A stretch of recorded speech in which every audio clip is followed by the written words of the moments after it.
Hello बच्चों, कैसे हो। तो पद व्यवस्था के अंतर्गत आज अपना टॉपिक है विशेषण। आज हम विशेषण की परिभाषा, विशेषण किसे कहते हैं, इसके बारे में जानेंगे। इसके अतिरिक्त विशेष्य और परिविशेषण के बारे में भी जानेंगे। तो देखिए, विशेषण नाम से ही पता चलता है, विशेषता प्रकट करता है। ये जो शब्द संज्ञा या सर्वनाम की विशेषता प्रकट करते हैं उन्हें विशेषण कहते हैं। उदाहरण के लिए देखो, राम अच्छा बालक है। देखिए, जो बालक संज्ञा है, अच्छा शब्द उसकी विशेषता प्रकट कर रहा है, किसी संज्ञा की विशेषता प्रकट कर रहा है अच्छा। तो अच्छा क्या हो गया, ये विशेषण हो गया। ठीक है।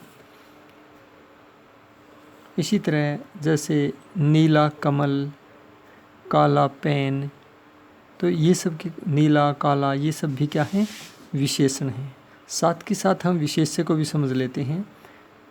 वह संज्ञा या सर्वनाम विशेष्य कहलाता है जिसकी विशेषता विशेषण द्वारा प्रकट की जाती है। जैसे अच्छा शब्द जो है वो बालक संज्ञा की विशेषता प्रकट कर रहा है, इसलिए बालक संज्ञा तो है ही, लेकिन यहाँ पर अच्छा विशेषण का विशेष्य भी है। तो यह इसका विशेष्य है। क्यों? क्योंकि इसी विशेष्य की विशेषता अच्छा द्वारा प्रकट की जा रही है। इसके पश्चात विशेषण के भेद देखो। विशेषण के कितने भेद हैं? 4 भेद होते हैं। कौन कौन से? गुणवाचक विशेषण, संख्यावाचक विशेषण, परिमाणवाचक विशेषण और सार्वनामिक विशेषण।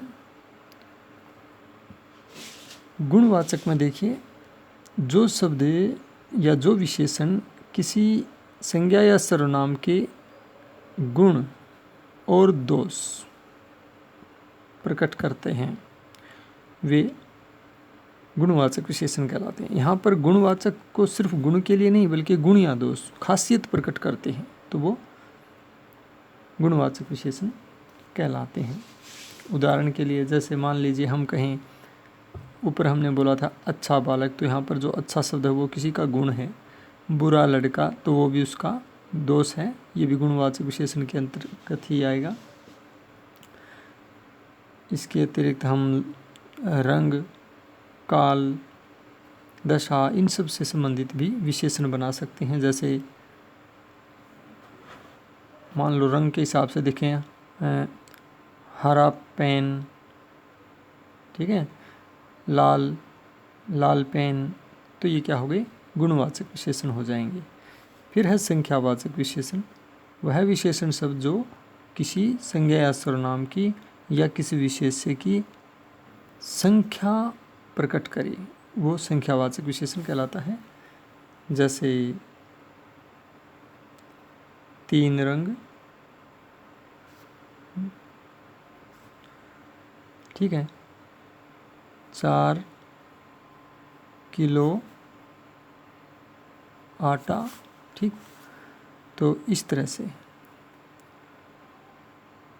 ध्यान रखना है, संख्यावाचक विशेषण में संख्या होना जरूरी होता है। 3, 4, 5, 2। संख्या निश्चित भी हो सकती है और अनिश्चित भी, जैसे बहुत सारे, कई लोग, तो वो अनिश्चित संख्या है, लेकिन संख्यावाचक विशेषण के अंतर्गत ही आते हैं ये। इसके बाद है परिमाणवाचक विशेषण। इसको ध्यान से देखो, इसकी स्पेलिंग देखो, ये परिणाम नहीं है बल्कि क्या है, परिमाण है। परिमाण का मतलब होता है मात्रा, जो मात्रा प्रकट करे। जैसे 1 लीटर दूध, तो जो लीटर है वो परिमाणवाचक विशेषण है, वो जो है परिमाण प्रकट करता है। जैसे 1 मीटर कपड़ा, ये भी क्या होगा, परिमाण प्रकट करेगा। पाव भर चावल, बहुत अधिक आटा, तो ये सारे क्या हैं, परिमाणवाचक विशेषण। इसके बाद हैं सार्वनामिक विशेषण। सार्वनामिक सर्वनाम शब्द जब विशेषण का काम करे तो सार्वनामिक विशेषण कहलाता है। यानी कि किसी संज्ञा से पहले सर्वनाम शब्द विशेषण की तरह आ जाए, जैसे वह लड़का, वह लड़का बाहर खड़ा है।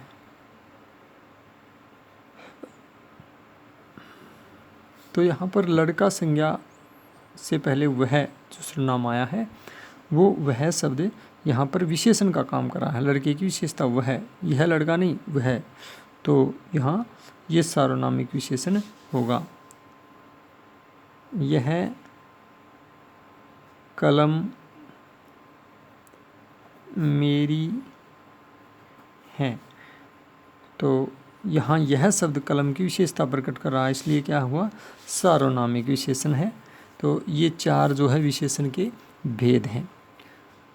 इसके बाद है प्रविशेषण किसे कहते हैं। हमने एक शब्द लिया था प्रविशेषण। तो प्रविशेषण देखो, जो शब्द विशेषण की भी विशेषता बताए, विशेषण की विशेषता बताए, जो शब्द जो है विशेषण की भी विशेषता बताएं, वो प्रविशेषण कहलाते हैं। देखो विशेषण के बारे में हमने क्या जाना था, संज्ञा या सर्वनाम की विशेषता बताते हैं, लेकिन प्रविशेषण वो होता है जो विशेषण की भी विशेषता बताता है। जैसे बुरा, बुरा, मान लीजिए हम लिखते हैं राम बुरा लड़का है, मान लो हम ये लिख रहे हैं, तो लड़का की विशेषता बुरा, तो बुरा क्या हो गया, विशेषण हो गया। ये तो विशेषण था, हम पढ़ चुके हैं विशेषण। लेकिन बुरा से पहले लगाएं बहुत बुरा, बहुत, तो ये बुराई, बुरा जो है वो कितना बुरा, थोड़ा बुरा कि बहुत बुरा, तो ये बहुत बुरा विशेषण की भी विशेषता प्रकट करा, तो ये क्या हो गया, बहुत प्रविशेषण। तो ये प्रविशेषण होता है जो विशेषण की भी विशेषता प्रकट करे। जैसे मीठा दूध, तो यहाँ मीठा शब्द जो है वो दूध की विशेषता बता रहा है, इसलिए विशेषण है, लेकिन बहुत मीठा, बहुत मीठा, तो यहाँ पर बहुत क्या है, विशेषण की विशेषता प्रकट कर रहा है, इसलिए प्रविशेषण है। तो ये हमारा विशेषण का पार्ट हो गया है। धन्यवाद।